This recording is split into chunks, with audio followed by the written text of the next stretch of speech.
parfois il faut nettoyer la crasse avant d'accéder à la relation appropriée que Dieu veut que vous ayez. Je vous dis que parfois les choses semblent se défaire avant d'être rassemblées et remises en ordre. M'entendez-vous? Restez avec nous dans Jouissez de votre vie.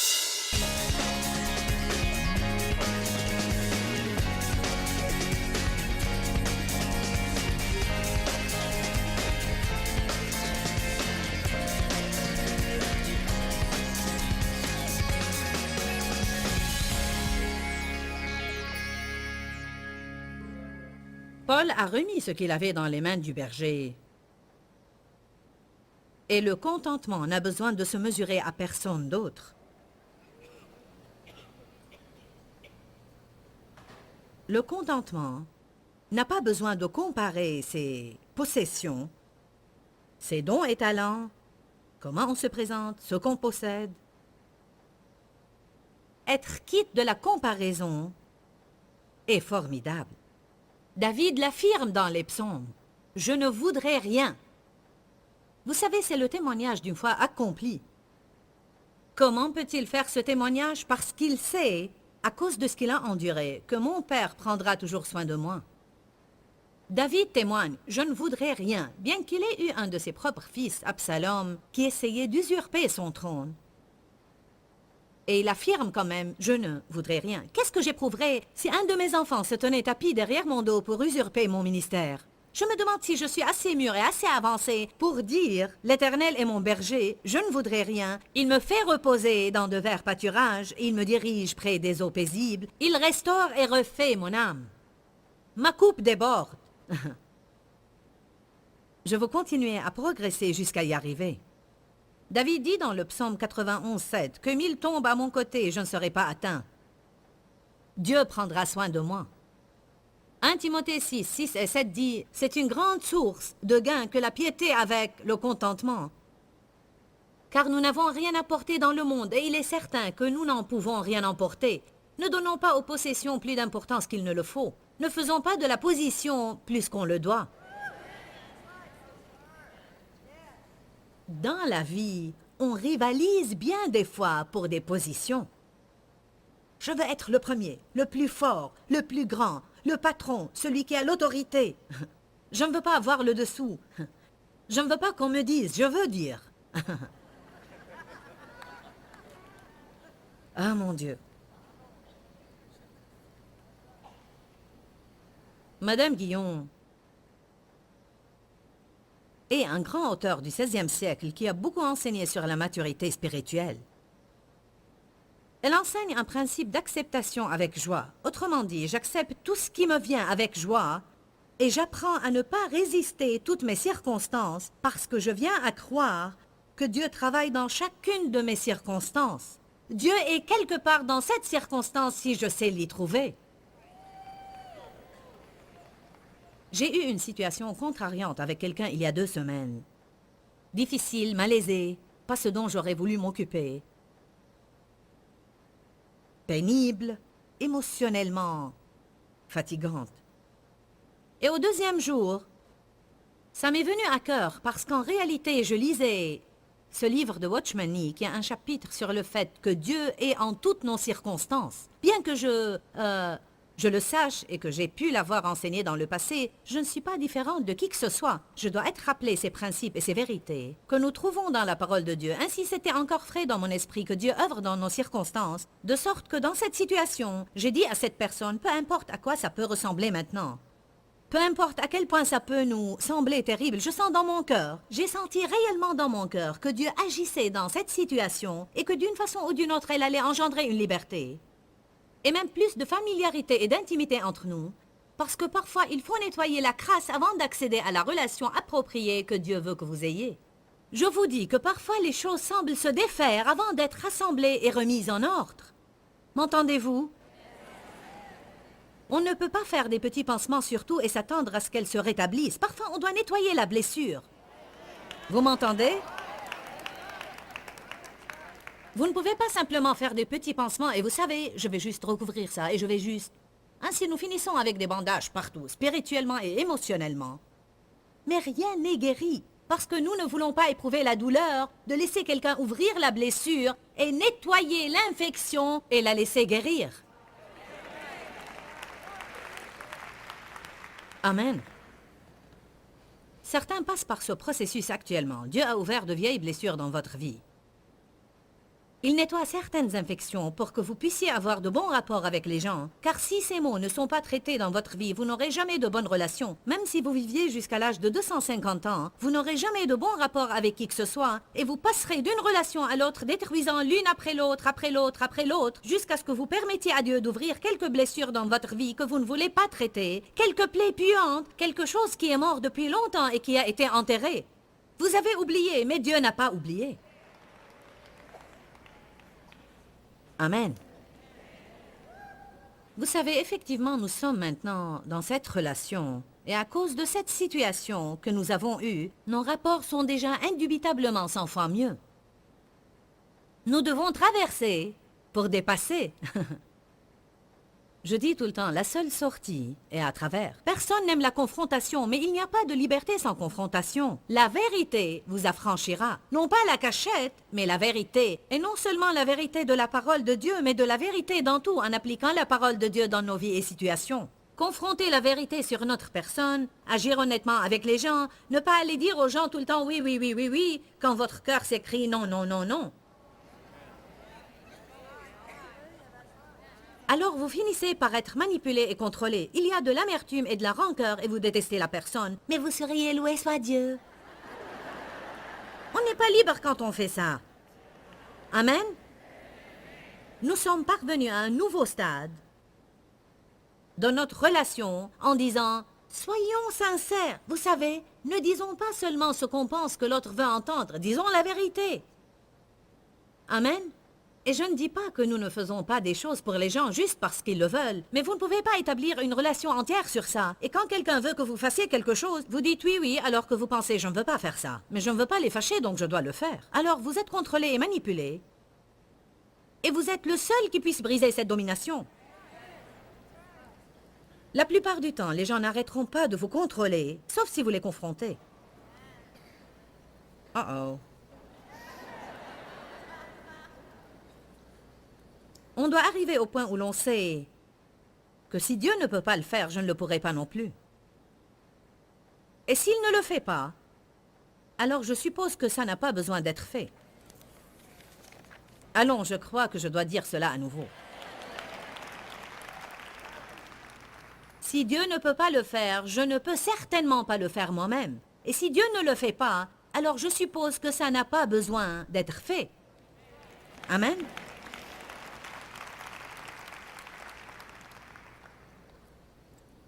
Nous devons être contents sous son gouvernement. Joseph est un parfait exemple de ce principe. Considérez Joseph. Aucun murmure de sa part n'est transcrit pendant ses années en prison pour un crime qu'il n'a pas commis. Allez à 1 Pierre 2, je vais vous montrer quelque chose qui va vous irriter si fort. Au moins c'était l'effet sur moi. La première fois que j'ai lu ça, j'ai dit « Tu plaisantes ?» 1 Pierre 2, 19 à 21. Verset 19. On est considéré louable, approuvé, accepté, digne d'appréciation, si par respect pour Dieu on supporte des peines que l'on souffre injustement. Quoi? Verset 20. En effet, quelle gloire y a-t-il à supporter patiemment les coups si vous avez commis des fautes?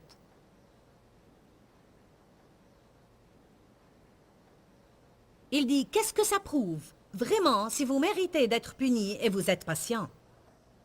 Mais si vous souffrez avec patience après avoir fait le bien, et c'est injuste, alors c'est une grâce aux yeux de Dieu et agréable à Dieu. En fait, je pense, quelle sorte de Dieu est-il qui soit heureux quand je souffre parce que j'ai fait le bien? Ne faites pas les saintes nitouches, comme si vous ne vous êtes jamais demandé cela. Laissez-moi maintenant vous rendre furieux. Verset 21. Or, c'est à cela que vous avez été appelés. Ah bon? C'est ma vocation de souffrir quand je fais le bien. Je pensais que si je faisais le bien, je serais bénie. Oui, nous le serons à la fin, mais laissez-moi vous montrer quelque chose. En fait, la Bible amplifiée le dit ainsi. C'est inséparable de votre vocation. Si nous allons être chrétiens, il n'y a pas moyen de nous en sortir. Vous allez apprendre à être maltraité, à avoir une bonne attitude. N'est-ce pas là le plus grand aïe que vous ayez jamais entendu dans votre vie? Impossible de trouver la chair de qui que ce soit ici qui soit encouragé à l'entendre. Pas une. Verset 21. Parce que Christ aussi a souffert pour vous, vous laissant un exemple, afin que vous suiviez ses traces. Mais de quoi s'agit-il ici? Ça m'a pris des années pour constater ceci. Ces écritures m'ont tracassé pendant des années et finalement je les saisis. Ce n'est pas ma souffrance imméritée qui plaît à Dieu. C'est moi exhibant une bonne attitude quand je souffre injustement qui plaît à Dieu. Parce que c'est un témoignage que, peu importe ce qui se passe dans ma vie, je te fais confiance.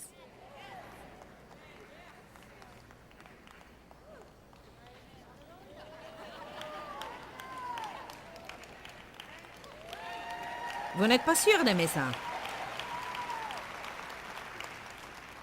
Si vous le crachez, je vous le ferai manger d'une autre manière. Ne soyez pas comme ces bébés qui, lorsque les épinards parviennent à leur bouche... Vous l'avez vu? Aussi longtemps que vous leur donnez des pêches, ils sont heureux. Mes enfants ont toujours aimé les pêches et la purée de bananes. Mais les épinards et les pois, ma parole, ils puent. Je ne sais pas non plus comment n'importe qui peut manger ces aliments pour bébés. Mais ils doivent les avaler, car ils mourront s'ils ne mangent que du dessert.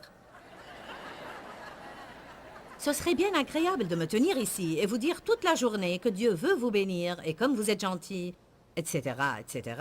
Mais je vous dis maintenant que de même que Dieu veut nous bénir, nous devons apprendre à avoir une bonne attitude quand nos circonstances ne sont pas justes. Sinon, qu'est-ce que je prouve à votre avis? Il dit, en fait, si vous commettez des fautes et vous êtes puni et vous décidez, bon, je serai patient dans ma souffrance parce que je mérite la punition. Il dit, alors là, vous n'avez rien prouvé du tout. Mais si vous ne méritez pas la punition, et si quelqu'un vous juge d'une façon injuste, et si vous êtes tout le temps incompris, et l'on vous critique, et vous vous sentez dire « Tu ne réalises pas par quoi je passe, tu n'as aucune idée de moi ou de ma vie ». J'ai eu l'occasion de me plaindre ce week-end. Nous avons vu des étrangetés dans notre chambre d'hôtel. Et elles semblaient toutes être dans la salle de bain. C'est ma salle de bain. Dave a eu une jolie salle de bain. Il disait, oh, c'est magnifique, une belle salle de bain, bon éclairage, grande douche. Ma salle de bain a un problème. Déjà, quand vous mettez l'eau dans le lavabo, elle ne draine pas. Le robinet d'eau froide fonctionne, mais le robinet d'eau chaude, non. Mais la meilleure chose, en fait, c'est la baignoire qui a cet ajutage de douche qui est sur la baignoire. Ainsi, si on veut prendre une douche, on doit la prendre et faire ça, ce qui ne me dérange pas car je prends un bain de toute façon. Le seul problème, c'est que lorsqu'on utilise la baignoire, la douche fonctionne avec et arrose toute la salle de bain et on ne peut pas la fermer parce que le truc qui la ferme ne marche pas. Ainsi, pour prendre un bain hier, j'ai dû étancher toute la salle de bain après avoir rempli la baignoire. C'était très drôle. Vous pensez que nous ne passons pas par des expériences? La nuit dernière, pour fermer les rideaux pour qu'on puisse se déshabiller, nous avons dû les attacher avec des épingles de sûreté, car les cordelettes ne fonctionnaient pas. Et je suis dans un bon hôtel.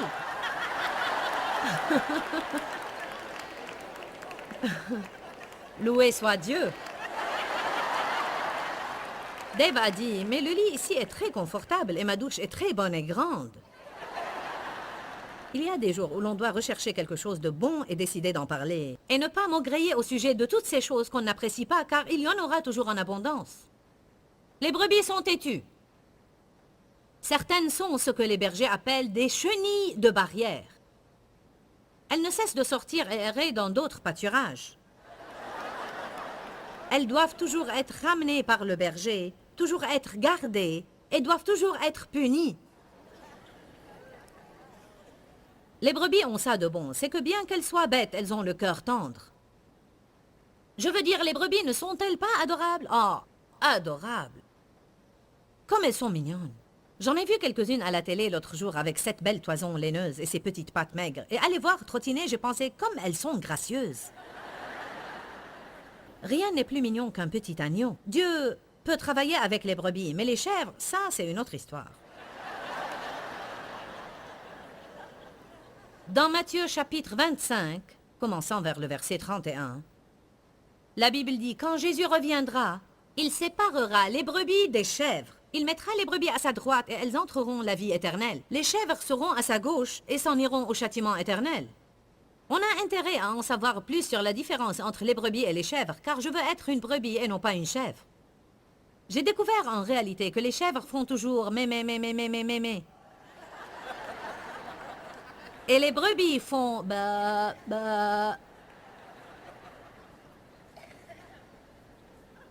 Stupide brebis, tu as encore des ennuis. Ba. Dites-le à une chèvre et elle dit mé. J'ai demandé à ma secrétaire de faire une étude sur les chèvres sur Internet et voilà ce que nous avons découvert. Une chèvre est intelligente, sensible, espiègle, prompte à réagir à l'attention et l'affection individuelle. Quand j'ai entendu ça, j'ai pensé elles ne m'ont pas l'air trop mauvaises. Mais c'est en surface. Elles sont également impulsives, imprévisibles, malignes et contradictoires. Et j'ai découvert que Dieu préférerait avoir une brebis qui a un cœur tendre et plutôt niaise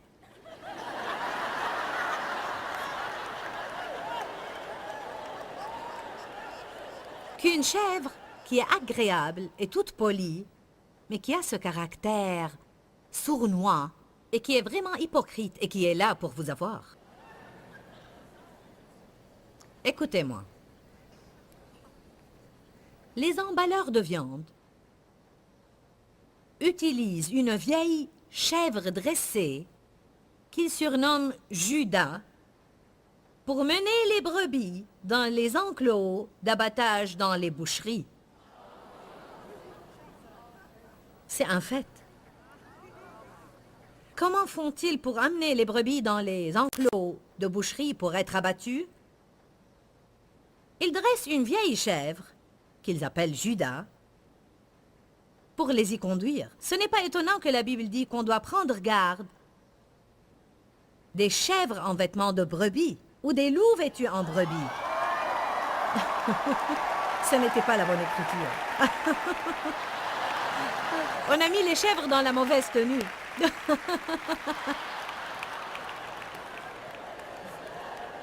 Ce n'est pas étonnant que la Bible nous enjoint de rester à l'écart des chèvres. Certains ont des chèvres pour amis.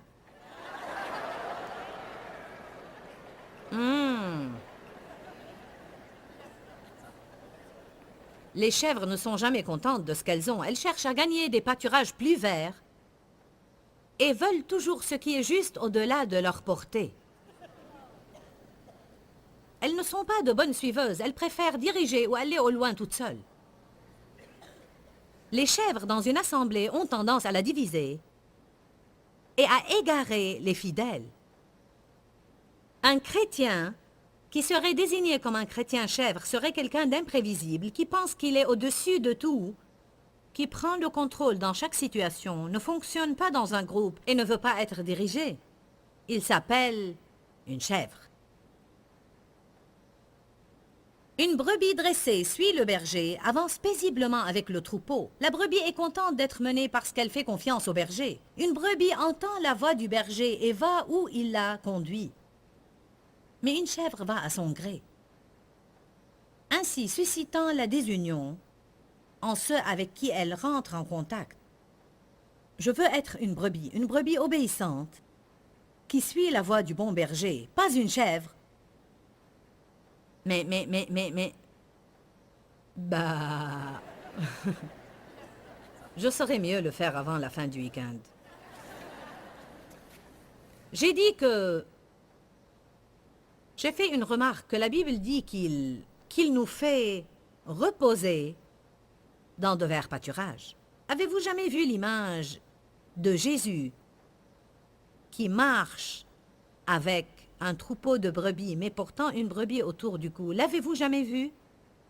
Bon, Je vais vous montrer maintenant la miraculeuse bonté de Dieu. J'ai voulu montrer cette image sur le rétroprojecteur pour vous enseigner quelque chose, car il y a un grand principe que vous ne connaissez pas. Le principe est que, et c'est un fait, le principe est que si un berger a une brebis qui ne se soumet pas et ne cesse de courir au loin, s'éloigne sans cesse, une chenille de barrière errant toujours dans le pâturage des autres, suscitant toujours le désordre, s'il en a une comme ça, il l'aime tellement qu'il lui casse la jambe et la porte. Ainsi, le temps que la jambe guérisse, la brebis est si accoutumée à être près du berger et a appris tellement les voies du berger que lorsqu'elle guérit, et elle guérira certainement, elle n'errera jamais plus.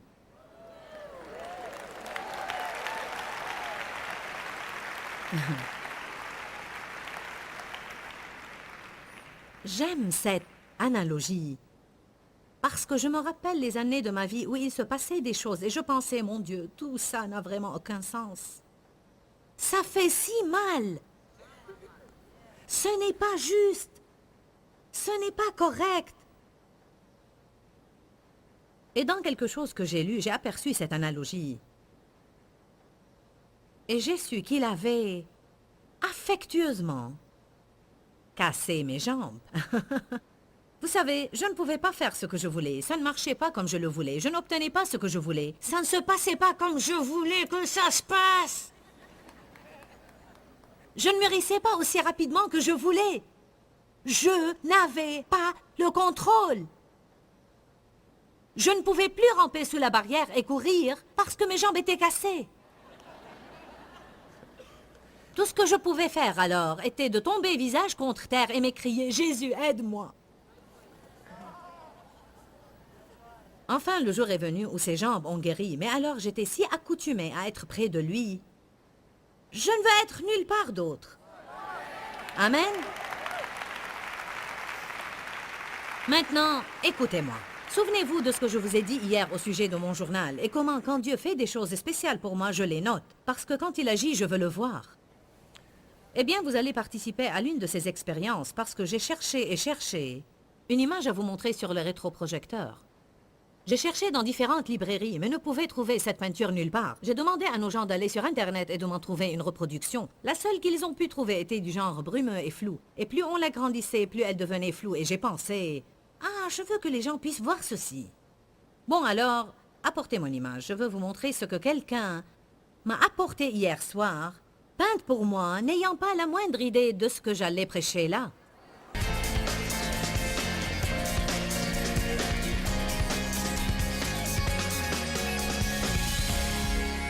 Béni soit Dieu, quel thème impressionnant. Je ne voudrais rien.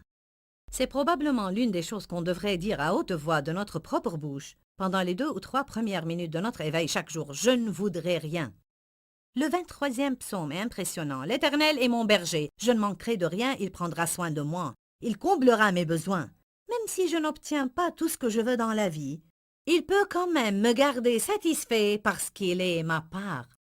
Honnêtement et vraiment, je ne sais pas qui nous regarde aujourd'hui, mais je me demande souvent, quand je vois ce à quoi je fais face dans ma vie, et combien je dépends du Seigneur, je me dis souvent, comment est-ce que les gens peuvent supporter vivre s'ils ne connaissent pas Jésus-Christ comme leur sauveur? Pourquoi Seigneur, pourquoi? Dans ce livret, Joyce Meyer nous enseigne à travers la parole comment être délivré de la confusion.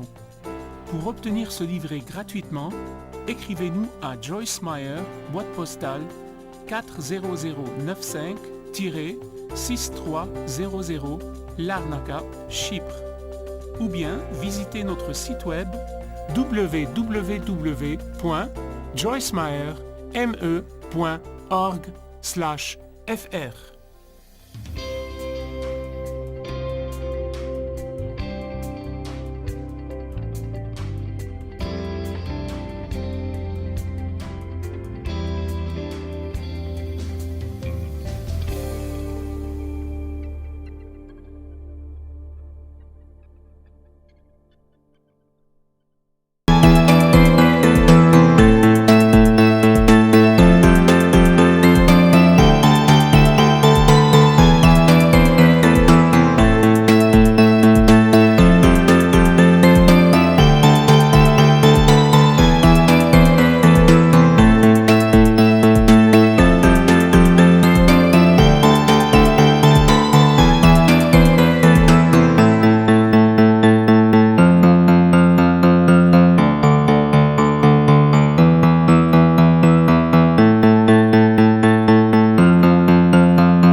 with